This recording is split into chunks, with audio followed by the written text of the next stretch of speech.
Hello student, welcome to online class. Yesterday we read the story three questions chapter 1 में हमने एक story पढ़ी थी chapter 1 part this story part 1 भी read इसका पार्ट 1 हम रीड कर चुके हैं पिछले लेक्चर में। उसमें हमने रीड किया था कि एक किंग होता है और उसके मन में थ्री थॉट्स आते हैं कि वो लाइफ में कभी भी फेल नहीं हो सकता अगर उसके पास ये इन थ्री क्वेश्चंस के आंसर पता हो। और वो थ्री क्वेश्चंस क्या थे कि सबसे इम्पोर्टेंट बिजनेस क्या है, सबसे इम्पोर्टेंट टाइम क्या है और सबसे इम्पोर्टेंट पर्सन उसके लिए कौन है। इन सब को हमने पिछले चैप्टर में पढ़ा था। आज हम पढ़ेंगे और उनका आंसर जानने के लिए वो क्या क्या करता है वो हम पिछली पार्ट में पढ़ चुके हैं, पार्ट 1 में स्टोरी के। आज हम इसका सेकंड पार्ट रीड करेंगे। The king turned around and saw a bearded man running toward them. His hands were passed against his stomach, from his blood was flowing. When he reached the king is fainted and fell to the ground. राजा जब काम करते हुए turn करता है, around को turn करता है और देखता है कि एक बियर्ड मैन उसकी ओर भागता हुआ आ रहा है। हिज हैंड वर पास्ड अगेंस्ट हिज स्टमक, उसका जो हाथ है उसके स्टमक पे लगा हुआ है जहाँ से कि बहुत ज़्यादा खून निकल रहा होता है। When he reached the king fainted and fell the ground, जैसे ही वो राजा के पास पहुँचता है वह फेंट हो जाता है और ग्राउंड में नीचे गिर जाता है। The king and the hermit removed the man's clothing and found a large wound in his stomach. वो राजा और जो हर्मिट होता है वो उसके स्टमक से क्या है, स्टमक से उसके कपड़े हटाते हैं और उसके स्टमक से जो है बहुत ज़्यादा चोट लगी होती है। The king washed and covered it with his handkerchief, but the blood would not stop flowing. राजा उसके घाव को साफ करता है, अच्छे से धोता है और अपने हैंडक्रफ रुमाल से उसको जोर से दबाता है, पर उसका जो ब्लड है वो नहीं रुकता। The king redressed the wounded until at last the bleeding stop. राजा ऐसा तब तक करता है जब तक कि उसका ब्लड रुक नहीं जाता है और बाद में उसका जो ब्लड है वो रुक जाता है। The man felt better and asked for something to drink. जब थोड़ी देर के बाद उसको अच्छा लगता है, जो वुंडेड पर्सन होता है जिसको चोट लगी है, आज वो बेटर फील होता है तो वो पीने के लिए कुछ मांगता है। The king brought fresh water and gave to him. राजा फ्रेश वाटर लेके आता है और उसे देता है। By his time the sun had set and the air was cool. वह टाइम ऐसा था कि शाम को सनसेट हो चुका था, सूर्यास्त हो गया था और बहुत ठंडी हवाएं चल रही थी। The king with the hermit's help carried the wounded man into the hut and laid him to the bed. King hermit की मदद से उस wounded man को, जिसको चोट लगी है, उसको उठाकर हट में ले जाते हैं और उसे बेड के ऊपर लिटा देते हैं। The man closed his eyes and ले क्वाइट। बेड के ऊपर जो मैन अपनी आइज क्लोज कर लेता है और थोड़ी देर के लिए शांत हो जाता है। The king tired by his work and the work he had done, lay down on the floor and slept through at night. फिर राजा जो है वो क्या करता है, वहाँ अपना काम ख़त्म करके इधर उधर वॉक कर रहा होता है और उसे उस टाइम बहुत थकावट हो रही होती है। फिर वह थोड़ी देर के बाद क्या है, उसके पास ही ज़मीन पे जाकर सो जाता है। When he awoke, it was several minutes before he could remember. थोड़ी देर के बाद जो वो wounded man है वो उड़ जाता है, several minute के बाद उड़ जाता है। Where he was or who the strange bearded man laying on the bed was. उसके साथ जो वहाँ पे सोया हुआ होता है wounded man, वो बेड से उठ जाता है। Forgive me, said the bearded man in a weak voice when he saw that the king was awake. वह देखता है कि राजा जागा हुआ है और वह उससे माफ़ी मांगता है कि मुझे माफ़ कर दो। I I do not know you and have nothing to forgive you for, said the king. राजा ने कहा कि मैं तुम्हें किस बात के लिए माफ़ करूं, मैं तुम्हें नहीं जानता हूँ। You do not know me, आप मुझे नहीं जानते, but I know you, पर मैं तुम्हें आपको जानता हूँ। I am that enemy of your who sorrow revenge on you because you put my brother to death and seized my property.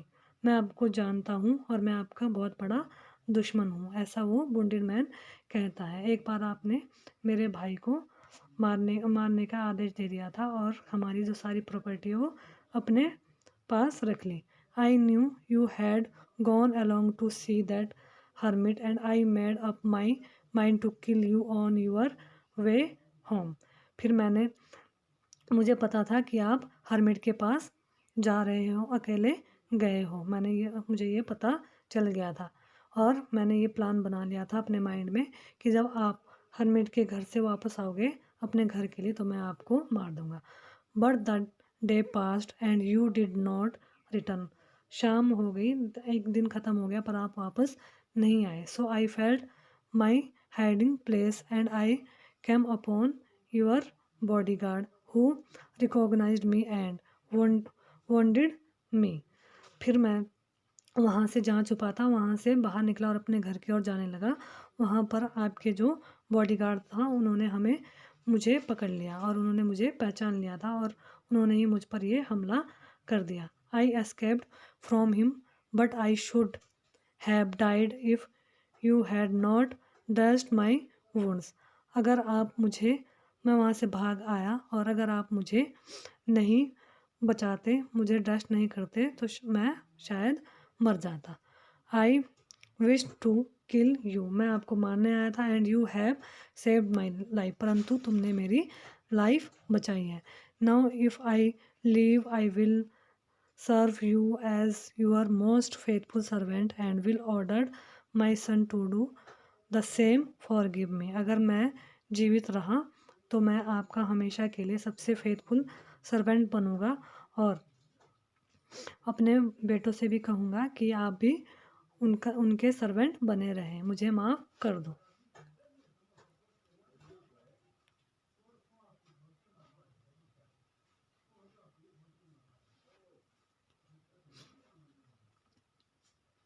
The king was very happy to have made with the enemy so easily and to have won him over his friend. राजा बहुत खुश हुआ, उसे बहुत शांति मिली कि बहुत उसकी जो ये एनिमी है वो इजीली ख़त्म होगी उस वुंडेड पर्सन की और वह मेरा फ्रेंड उनका फ्रेंड बन गया।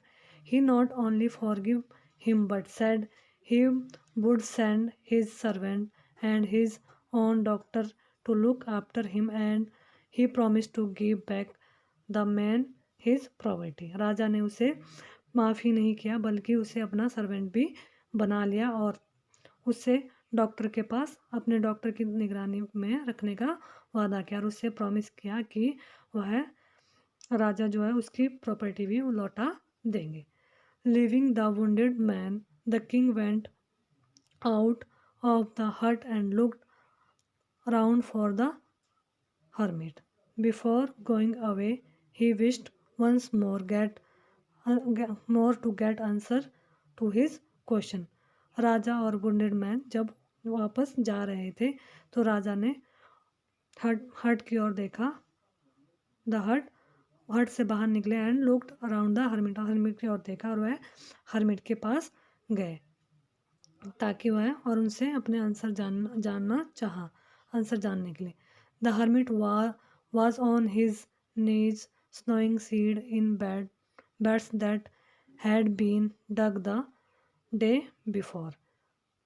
जो हर्मिट है वो क्या है अपने नीज पे बैठा था और जहाँ पे कल उन्होंने डिगिंग की थी राजा और हर्मिट ने वहाँ पे वो क्या है बीज बो रहा होता है। Seeds snowing seeds.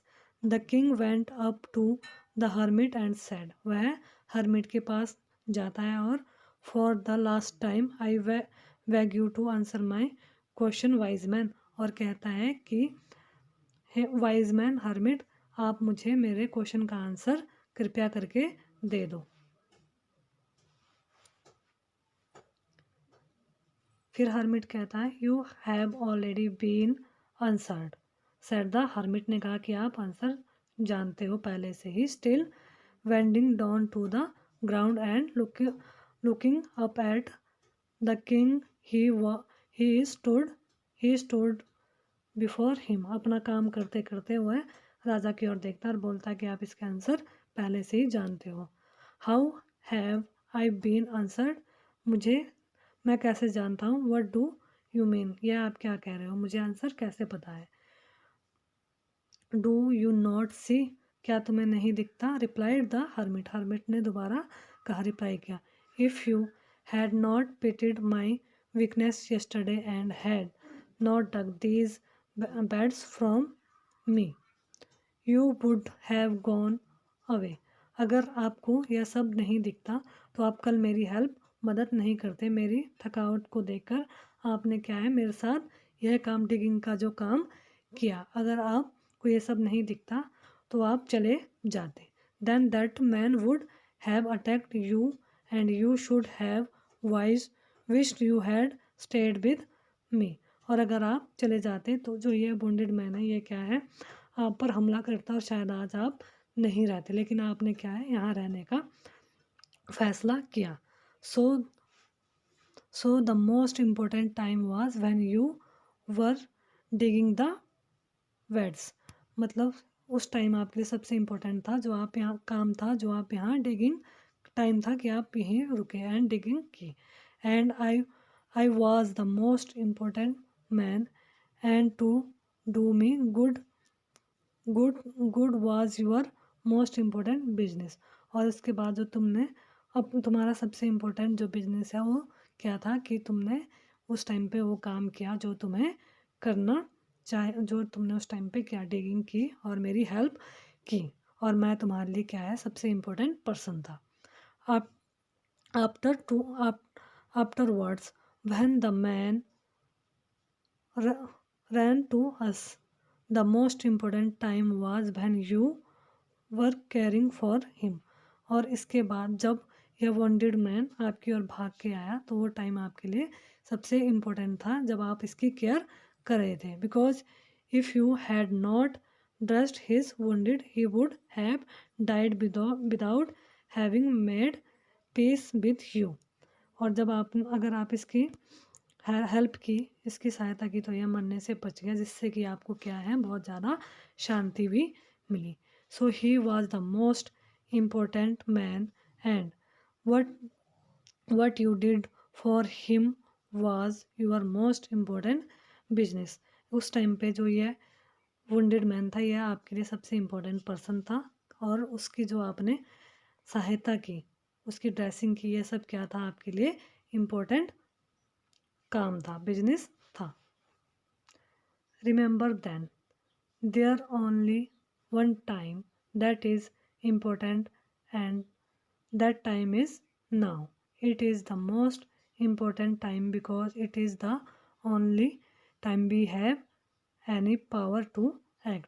हर्मिट कहता है कि हमेशा याद रखो कि जो जिस टाइम पे तुमने जो काम किया है वही तुम्हारे लिए सबसे इम्पोर्टेंट है, और वही पर्सन तुम्हारे लिए सबसे इम्पोर्टेंट है जो उस टाइम तुम्हारे पास रहता है।